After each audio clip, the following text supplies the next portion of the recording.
Hello everyone, Lurgs here, and today it's how to put extra security Face ID onto apps on your iPhone. This is a really handy feature, and today I'll show you how to do it on WhatsApp. Maybe your partner knows your PIN code to your iPhone to get access to it, but maybe you don't want them looking at your actual WhatsApp messages. With Face ID, if you swipe up the screen and it recognises your face, it lets you into the iPhone. And if it doesn't recognise you, you then have to put in your PIN code. And this is the iPhone 16 here, and I want to put in extra security on WhatsApp. So instead of tapping the app to open it, if you hold your finger on the app, that then brings up this array of options, and one of the options is near the bottom, require Face ID. If you select this option,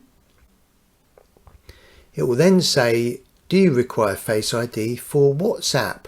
So if you then select that, require Face ID, it then activates the Face ID. So if I hide my face or someone else tries to go on my phone, it won't let you in. And you can also set up this Face ID security on most other apps on your iPhone, whether that's YouTube Studio, eBay, or text messages.